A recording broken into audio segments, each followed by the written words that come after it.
श्री स्वामी समर्थ. धनतेरसची पूजा कशी करायची ते आपण आज या व्हिडिओमध्ये बघणार आहोत. दिवाळीची जी सुरुवात होते ना, ती वसुबारसपासून होते. त्यानंतर धनत्रयोदशी येते. धनत्रयोदशीच्या किंवा धनतेरस असेही म्हटले जाते. धन म्हणजे फक्त आपली संपत्ती किंवा लक्ष्मी किंवा हे दागिने पैसा असंच नसतं, तर सर्वात महत्त्वाचं आपलं धन आहे. ते म्हणजे आपलं आरोग्य. आपल्याला जर शरीर चांगलं असेल ना, तरच आपल्या सगळ्या गोष्टी चांगल्या होतात. म्हणून आपले शरीर हे आपलं मोठं धन आहे. म्हणून धनतेरसला धन्वंतरी देवीची पूजा करायची असते. धन्वंतरी देवाचा हा म्हणजे विष्णूचा अवतार आहे. धन्वंतरी देव म्हणजे समुद्र मंथनातूनच हे कुंभ घेऊन बाहेर आले होते.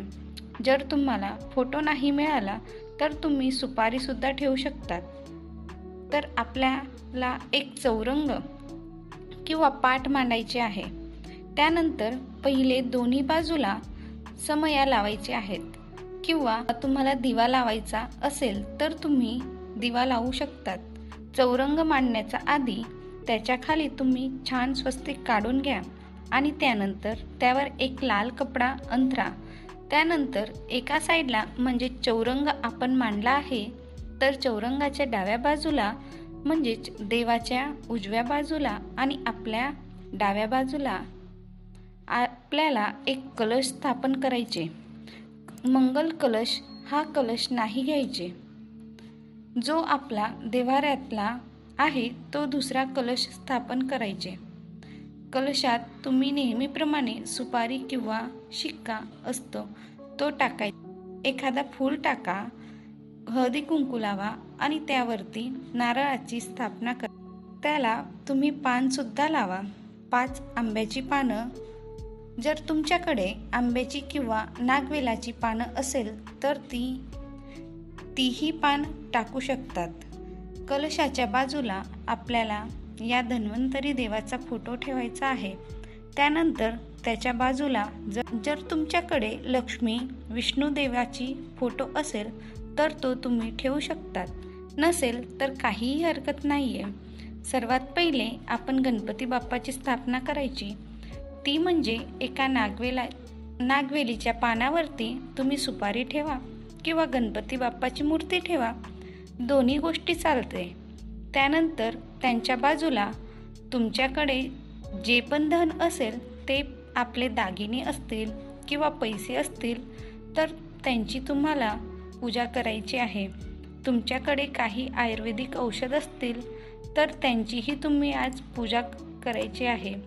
जी मेडिकलमधून आणतो ती औषधं नाही ठेवायची. आपण जे लहान मुलांना गुटी किंवा काय देताना कशी आयुर्वेदिक औषधे असतात ती औषधं तिथे ठेवायची.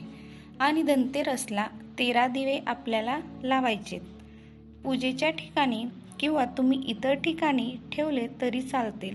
धन्वंतरी देवाचा फोटो आपण आणणार आहे तर तो देव्हाऱ्यात नाही ठेवायचा.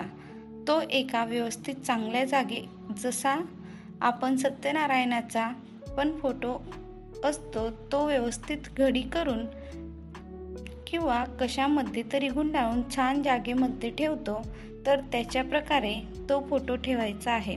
फक्त धनत्रयोदशी म्हणजे धनतेरसला त्याची पूजा केली जाते. त्यात आणखीन एक गोष्ट मला तुम्हाला सांगायची की या दिवशी तुम्ही तुमच्या तिजोरीला खोलायची आहे आणि तिजोरीच्या बाहेर उत्तरेकडे तोंड करून एक दिवा लावायचा आहे. आपण आणि तिजोरीची पूजा करायची. बस इतकंच. आणि थोडा वेळ आपली तिजोरी उघडी ठेवायची आहे. धनतेरसच्या दिवशी यम दीपदान कसं करायचं, का करायचं ते आपण जाणून घेऊयात. यम दीपदान कसं करायचं? या दिवशी यम दीपदानाला खूप महत्त्व आहे. बाकी कुठल्याही दिवशी आपण दक्षिणेकडे दिवा लावून त्याची पूजा करत नाही, पण या दिवशी यमाची मिली यमदीपदान करायचं असतं. तर आमच्याकडे अशी पद्धत आहे की धान्य एका प्लेटमध्ये आपण धान्य घ्यायचं. तुमच्याकडे जेही पिकत, म्हणजे आता आमच्याकडे गहू जास्त पिकतो तर आम्ही गहू घेणार. तुम्ही तांदूळ असेल तर तांदूळ घ्या, कुठलेही धान्य घ्यायची आणि त्यानंतर त्यामध्ये तुम्ही कणकेचा दिवा लावा आणि तुम्ही साधी पंक्ती लावली तरी चालेल. त्या दिव्याची वात दक्षिणेकडे तोंड करून लावायचे आणि तिथेही म्हणजे तिथे पूजा करायची आहे, फूल अर्पण करायचे आणि त्या दिव्यामध्ये तुम्ही एक रुपयाचा शिक्का पण नक्की ठेवा.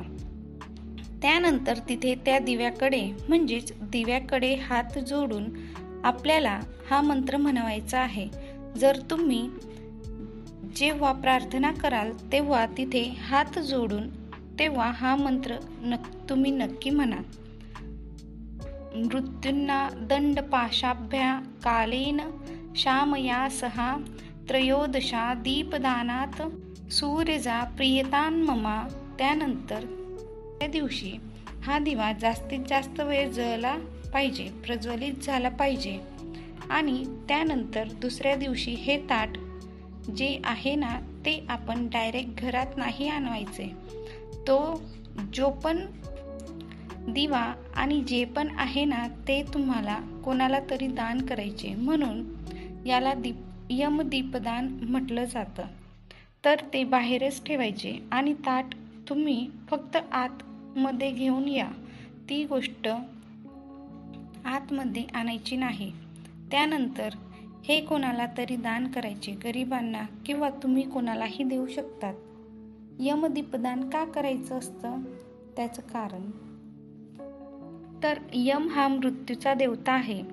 तर आपल्या घरातल्या कुठल्याही व्यक्तीला अकाली मृत्यू येऊ नये, अपघाती मृत्यू येऊ नये यासाठी आपल्याला प्रार्थना करायची आणि त्यासाठी हा दिवा लावायचा असतं, म्हणजेच यमदीपदान करायचं असतं. तर तुम्ही गोष्ट नक्की करा. अशा प्रकारे धनतेरसची पूजा मांडणी आणि पूजा आपल्याला करायची. साधी सोपीच मांडणी आहे, खूप काही अवघड नाही आहे. तुम्हाला जसं जमेल आणि जसं समजेल तसं तुम्ही मांडणी करा. कुठलीही पूजा झाल्यानंतर आपण कधी देवाकडे क्षमा याचना करावयाची की हे देवा, आम्ही ही पूजा केली आहे ती तू मान्य करून घे. आमच्या हातून जे पण काही चुकलं मुकलं असेल तर त्याच्यासाठी आम्हाला माफ कर. असं दरवेळेला प्रत्येक वेळी आपण जेव्हा पूजा करतो ना तेव्हा अशा प्रकारची माफी मागायची, म्हणजेच आपल्याकडून काही राहिलं तरी ते देव आपल्याला माफ करतात. Shri Swami Samarth. Thank you for watching this video. Like